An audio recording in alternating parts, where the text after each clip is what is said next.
This is my abandoned farm, which I inherited. At the start, I have nothing but a pickup truck and a chainsaw. And with that, we'll have to restore the entire farm, starting with clearing the land and ending with building an access road to the farm. If you're interested, subscribe to the channel and let's get started. We're almost at the abandoned farm that I recently purchased, but right away, a problem appeared. The main road to the farm was blocked due to a collapsed section. Luckily, I knew another route a bit further down the road, though it had its own challenges. It went through a shallow river and was flooded. I decided that it wouldn't be a serious obstacle for our pickup, so I turned around and headed that way. The pickup's wheels were completely submerged, but I still managed to get across the river and onto the farm property. The first thing we saw was a fairly large but old house, and the entire area around it was overgrown with bushes that we'd have to clear out. I quickly walked around the property to get a better look, and that immediately paid off. I found a small horse pen, and next to the house, a garage with a lawnmower inside. That turned out to be a very useful find,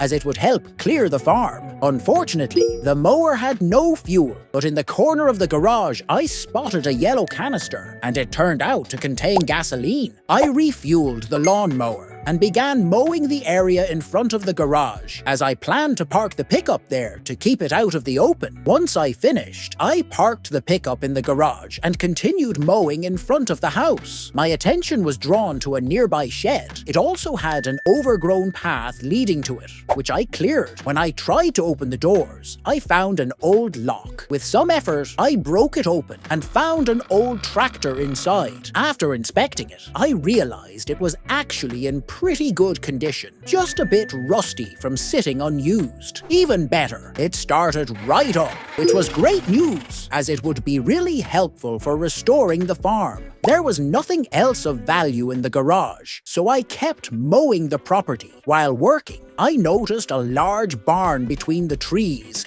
cleared the path to it, and found a surprisingly decent harvester inside, equipped with a corn header. It looks like it had been used actively in the past, since there were lots of fields nearby, which now also belong to us. Sadly, after years of neglect, the crops on them had completely withered. I tried starting the harvester, and to my surprise, it worked perfectly. Amazing news, since we'll definitely need it for harvesting corn. After all this, I realized it was time to think about making money and find a way to earn our first income. We didn't have many options for making money, but first I decided to sell all the junk and scrap metal scattered around the farm. We didn't earn much from it, but it was our first bit of income, and I was genuinely happy about that. Next, I started cutting down all the bushes I could find. I planned to sell the wood from them later. Once I finished, I thought about selling the grass I had already mowed.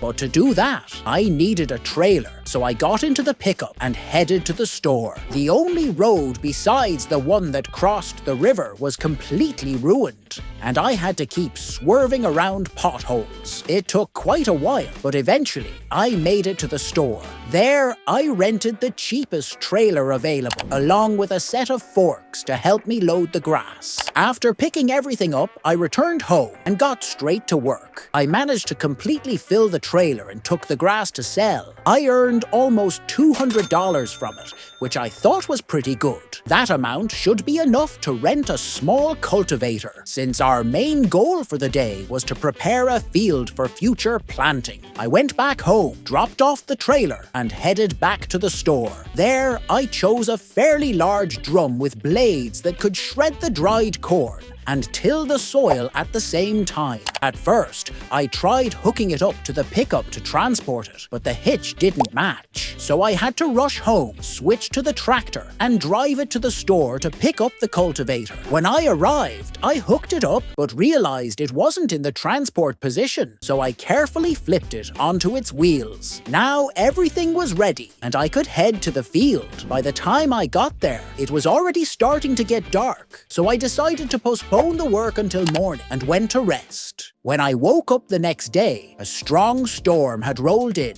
On top of that, because of the rented equipment, we had gone into debt, just over $1,000 to cover it. I decided to sell some old, unnecessary sheds. Fortunately, I managed to do that, and after paying off the debt, our balance was just under $300. Since we couldn't cultivate our field due to the rain, and we couldn't afford to waste time either, as the rental fees for the equipment were still ticking, I decided to focus on something else. I chose to sell the bushes we had cut down earlier, but to do that, I needed to go to the store and rent a special trailer for transporting wood. At the same time, I decided to return the trailer we had previously used to haul grass, since we wouldn't be needing it anymore. After returning it, I picked out a suitable trailer for transporting wood. The rental cost us just under $130. Once the paperwork was done, I hooked it up and headed off to load the cut bushes. It took several trips, but in the end, I managed to sell the wood for about $1,000. However, I decided not to stop there. We needed money badly right now. I remembered that there was a large fallen tree lying right at the entrance to our farm, and I decided to sell it too. But first, it had to be cut into pieces, which took quite a bit of time since the trunk was pretty thick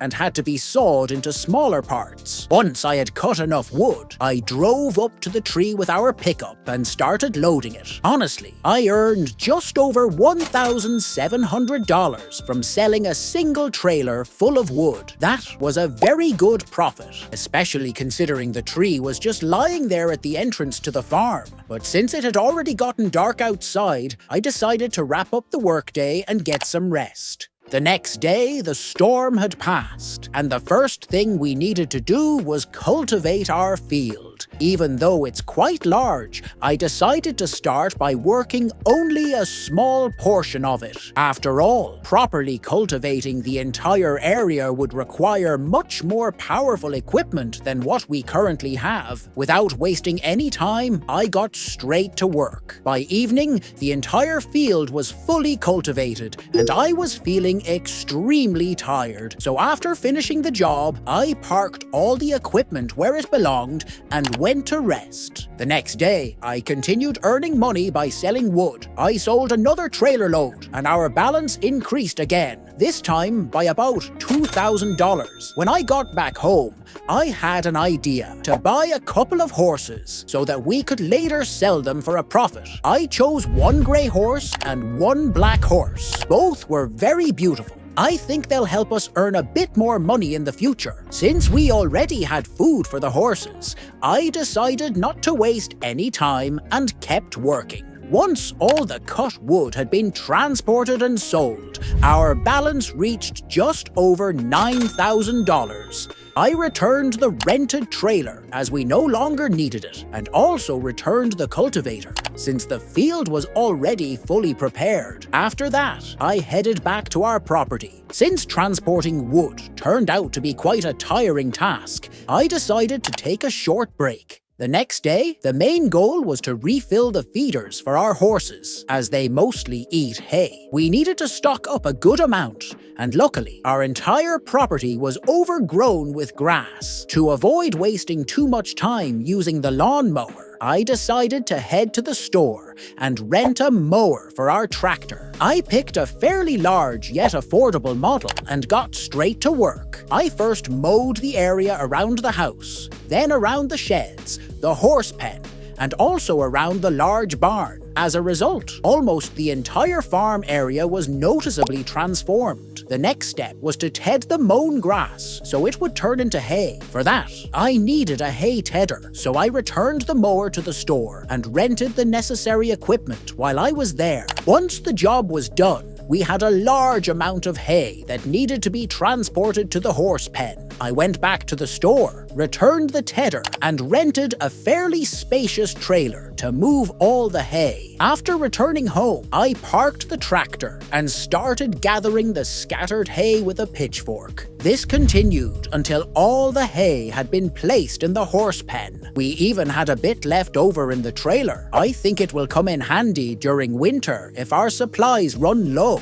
With that, all the work was finished, and all that remained was to wait for the right time to start sowing our field. So I went to rest. By April, it was finally time to begin the planting season. But first, I needed to prepare all the equipment for the job. I also decided to check on our horses to see how they were doing. Turned out they still had plenty of hay, but they were quite dirty and, judging by their behavior, clearly wanted to go out for a walk. I decided to take care of that a bit later, and for now, headed to the store to buy a seeder. I was planning to plant corn. We already had a harvester for it, so there was no need to spend money on one. After buying the seeder and some bags of seed, I returned home and began planting. It was slow work, so I calmly and methodically sowed the entire field. Once it was done, I went back to the store and picked up a grooming brush for the horses. When I got home, I cleaned them up and then took them out for a walk around the farm. After finishing everything, I peacefully went to rest. The next day, I decided it was time to deal with the potholes on the farm roads. Driving over them caused our equipment to shake heavily, which could lead to damage. But first, I needed money for that. Since the value of our horses had increased significantly thanks to regular grooming and care, I decided it was time to sell them. However, I understood that might not be enough, so I also sold the lawnmower. We hadn't used it in a long time anyway. As a result,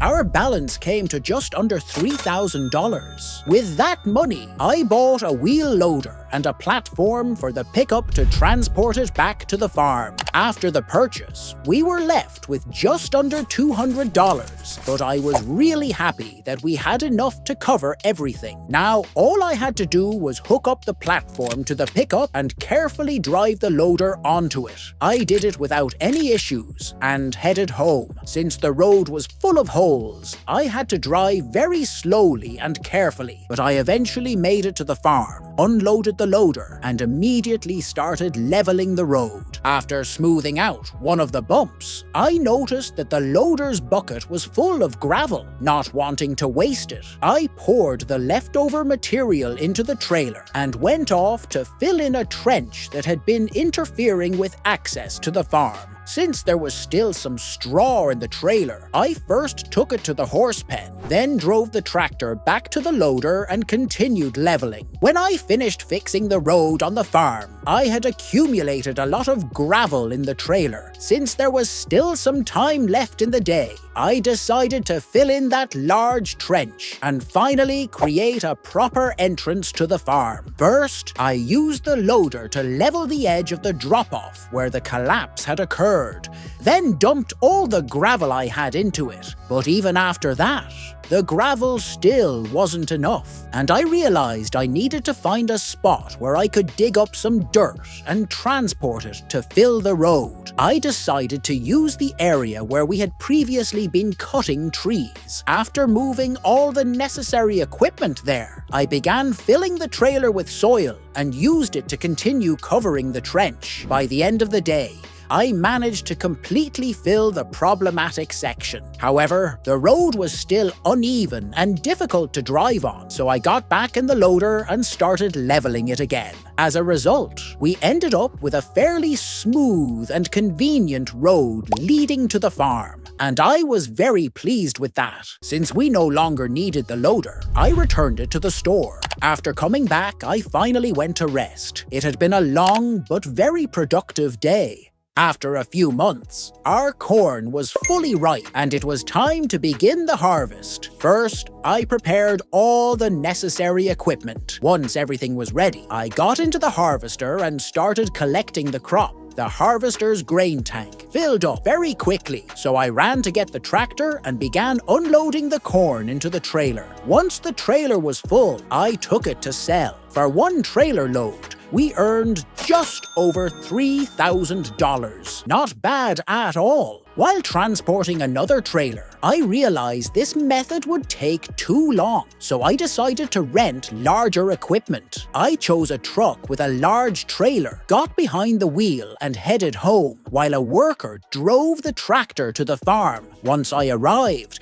I unloaded more corn from the harvester and continued the harvest. By the time all the corn was collected, we had nearly a full truckload, around 40,000 litres, which was very good. After parking the harvester, I headed off to sell the load and earned just over $27,000, a solid amount. I decided to invest that money into developing our farm. First, I bought new horses for almost $5,000 to continue breeding them. Then, for $20,000, I purchased a grain silo to store future harvests. I also did some improvements around the house, cleaned the paving stones, and built a new fence. Now the farm looks much better. It's fully operational again, and it's already generating steady income. And if you enjoyed this video, leave a like, subscribe to the channel. See you next time.